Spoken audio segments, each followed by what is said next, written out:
Student, मैं हूँ रीना। आप देख रहे हैं रीना एकेडमी चैनल। आप सभी का मेरे चैनल पर स्वागत है। मैं अपने आज के सेशन में आपके लिए लाई हूँ कक्षा 6 हिंदी पाठ्य पुस्तक वसंत भाग 1 का पाठ नंबर 2, जिसका शीर्षक है बचपन। तो बच्चों, इसके पिछले वीडियो में हमने इसके बारे में जाना समझा और पढ़ा था इस पाठ को।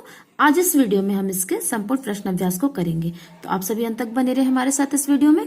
इस वीडियो के अंत तक आपको इस पाठ से संबंधित संपूर्ण प्रश्न अभ्यास देखने को मिलेंगे। तो इसमें सबसे पहले प्रश्न संस्मरण से पहला प्रश्न है, लेखिका बचपन में इतवार की सुबह क्या क्या काम करती थी? इसका उत्तर हम लिखेंगे।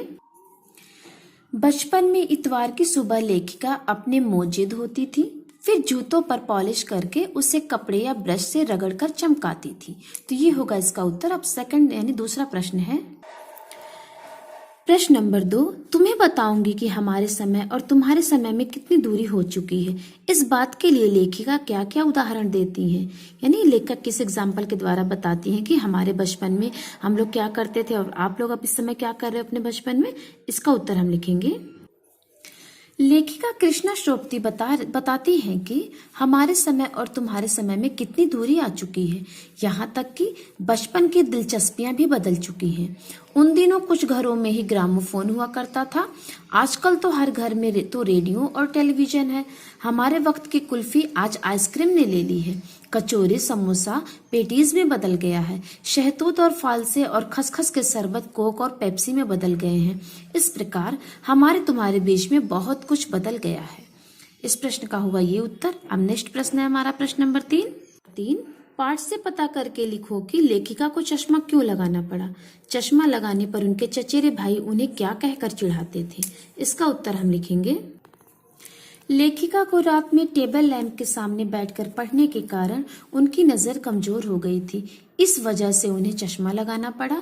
उनके चचेरे भाई चश्मा लगाने पर उन्हें छेड़ते हुए यानी चिढ़ाते हुए कहते थे, आंख पर चश्मा लगाया ताकि सूझे दूर की, यह लड़की को मालूम सूरत बनी लंगूर की। यानी क्या लड़की को मालूम है कि उसने चश्मा लगा लिया कि उसको दूर तक दिखाई दे? क्या उसको ये पता है कि उसकी सूरत बिल्कुल लंगूर की तरह लग रही है? तो इसका ये उत्तर होगा। अब नेक्स्ट प्रश्न है प्रश्न नंबर 4। लेखिका अपने बचपन में कौन कौन सी चीजें मजा ले लेकर खाती थी, उनमें से प्रमुख फलों के नाम लिखो। इसका उत्तर हम लिखेंगे। बचपन से ही लेखिका को चॉकलेट और चना और अनारदाने का चूर्ण खूब भाता था, यानी वे खूब खाती थी बचपन से ही चॉकलेट, चना और अनारदाने का चूर्ण। रसभरी कशमल और काफले उनके प्रिय फल थे। तो ये होगा इस प्रश्न का उत्तर। अब नेक्स्ट प्रश्न है हमारा संस्मरण से आगे का। प्रश्न नंबर 1, लेखिका के बचपन में हवाई जहाज की आवाजें, घुड़सवारी, ग्रामोफोन और शोरूम में शिमला कालका ट्रेन का मॉडल ये आश्चर्यजनक आधुनिक चीजें थी। आज क्या क्या आश्चर्यजनक आधुनिक चीजें तुम्हें आकर्षित करती हैं, उनके नाम लिखो। तो इस प्रश्न का उत्तर हम लिखेंगे। आजकल की आश्चर्यजनक आधुनिक चीजें हैं computer, TV, mobile, metro train आदि। इनके प्रति हम आज ज्यादा आकर्षित होते हैं। तो ये होगा स्टूडेंट संस्मरण से आगे का हमारे पहले प्रश्न का पहला उत्तर। अब नेक्स्ट प्रश्न है हमारा प्रश्न नंबर 2। अपने बचपन की कोई मनमोहक घटना याद करके विस्तार से लिखी। तो स्टूडेंट इस प्रश्न का उत्तर आपको स्वयं लिखना है, क्योंकि आपके बचपन की घटना आप ही को याद होगी। तो इस प्रश्न का उत्तर छात्र स्वयं करें। अब नेक्स्ट है अनुमान और कल्पना। प्रश्न नंबर 1, सन 1935 से 40 यानी 1935 से 40 के लगभग लेखिका का बचपन शिमला के अधिक दिन गुजरा। यानी लेखिका का जो बचपन था वो शिमला में बहुत ज्यादा दिन तक गुजरा था। उन दिनों में शिमला के विषय में जानने का प्रयास करो। यानी 1935 से 40 के बीच में शिमला में क्या था, क्या हो रहा था, उसके बारे में हम इसमें लिखेंगे। लेखिका का बचपन अधिकांशतः शिमला में गुजरा। उन दिनों शिमला विकसित होने लगा था। वहां रेस्टोरेंट, मॉल, अच्छी दुकानें आदि खुल गई थी। छोटी छोटी पहाड़ियों से घिरा शहर, चढ़ाई चढ़कर गिरजा मैदान पहुंचना और मॉल जाना, ये सब घटनाएं सुखद थी। संध्या के समय धुंधलके में गहराते पहाड़, रिज पर बढ़ती रौनक, माल के दुकानों की चमक और स्कैंडल पॉइंट, ये सब शिमला की खूबसूरती की झलक दिखाते हैं। तो बच्चों, ये था हमारे इस प्रश्न का उत्तर। नेक्स्ट प्रश्न है हमारा। लेखिका ने इस संस्मरण में सर्वर के माध्यम से अपनी बात बताने की कोशिश की है, लेकिन सर्वर का कोई परिचय नहीं दिया है। अनुमान लगाओ कि सर्वर कौन हो सकता है। तो इसका उत्तर हम लिखेंगे। इस संस्मरण में लेखिका ने 2 बार सर्वर का नाम लिया है। सर्वर का नाम लेखिका ने संकेत के रूप में लिया है। इसके अलावा इस व्यक्ति के लिए अन्य संबोधन का प्रयोग नहीं हुआ है। अतः संभव है कि सर्वर कोई पत्रकार या उनका मित्र लेखक रहा होगा जिन्हें वह अपनी जीवनी सुना रही है। तो ये होगा इस प्रश्न का उत्तर। नेक्स्ट प्रश्न है हमारा भाषा की बात से। प्रश्न नंबर 1, क्रियाओं से भी भाववाचक संज्ञाएं बनती हैं, जैसे मारना से मार, काटना से काट, हारना से हार, सीखना से सीख, पलटना से पलट और हड़पना से हड़प आदि भाववाचक संज्ञाएं बनी हैं। तुम भी इस संस्मरण से कुछ क्रियाओं को छांट कर लिखो और उनसे भाववाचक संज्ञा बनाओ। तो इसका उत्तर हम लिखेंगे क्रिया भाववाचक संज्ञा। तो इसमें हम क्रिया लिखेंगे और इस साइड हम उसकी संज्ञा लिखेंगे भाववाचक।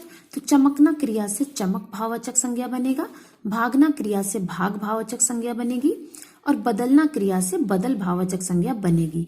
खरीदना क्रिया से खरीद भाववाचक संज्ञा और ओढ़ना क्रिया से ओढ़ भाववाचक संज्ञा बनेगी। अब हमारा सेकंड प्रश्न है भाषा की बात से। 4 दिन, कुछ व्यक्ति, 1 लीटर दूध आदि शब्दों के प्रयोग पर ध्यान दो तो पता चलेगा कि इसमें 4, कुछ और 1 लीटर शब्द से संख्या या परिमाण का आभास होता है, क्योंकि ये संख्यावाचक विशेषण है। इसमें भी 4 दिन से निश्चित संख्या का बोध हो रहा है, इसीलिए इसको निश्चित संख्यावाचक विशेषण कहते हैं। और कुछ व्यक्ति से अनिश्चित संख्या का बोध होने से इसे अनिश्चित संख्यावाचक विशेषण कहते हैं। इसी प्रकार 1 लीटर दूध से परिमाण का बोध होता है, इसलिए इसे परिमाणवाचक विशेषण कहते हैं। अब तुम नीचे लिखे वाक्यों को पढ़ो और उसके सामने विशेषण के भेदों को लिखो। तो इसमें वाक्य है, मुझे 2 दर्जन केले चाहिए।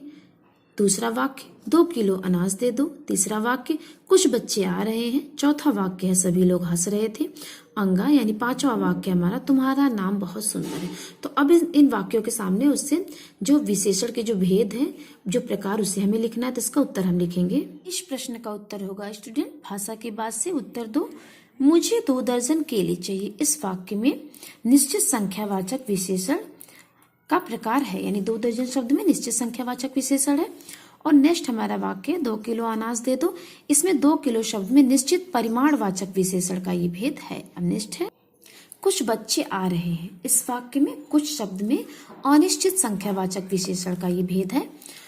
और हमारा नेक्स्ट वाक्य, सभी लोग हंस रहे हैं। इसमें सभी शब्द में अनिश्चित परिमाणवाचक विशेषण है, मतलब ये अनिश्चित परिमाणवाचक विशेषण का भेद है सभी शब्द में। अब नेक्स्ट वाक्य, तुम्हारा नाम बहुत सुंदर है।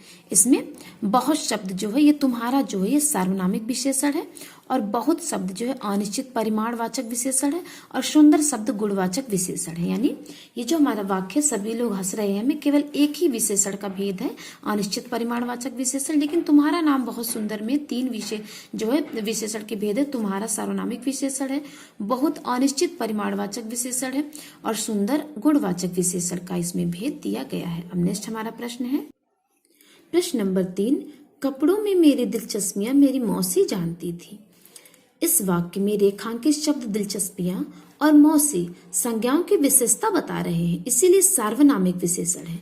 सर्वनाम कभी कभी विशेषण का काम भी करते हैं। पाठ में से ऐसे 5 उदाहरण छांट कर लिखो। तो इसका उत्तर हम लिखेंगे। नंबर 1, मैं तुम्हारी दादी भी हो सकती हूँ, तुम्हारी नानी भी। नंबर 2, बचपन में हमें अपने मोजे खुद ही धोने पड़ते थे। नंबर 3, कुछ एकदम लाल, कुछ गुलाबी, रस भरी कश्मल। नंबर 4, हम बचपन इतवार की सुबह इसी में लगाते। नंबर 5, मैंने अपने छोटे भाई का टोपा उठाकर सिर पर रखा। तो इस तरह से स्टूडेंट ये 5 वाक्य हमने पाठ के अंतर्गत यानी पाठ से छांट कर इसमें लिखे हैं। तो ये हमारे प्रश्न का उत्तर हो गया। तो हमारी आज के वीडियो में बस इतना ही। मिलते हैं हम आपसे अपने अगले वीडियो में। तब तक के लिए धन्यवाद।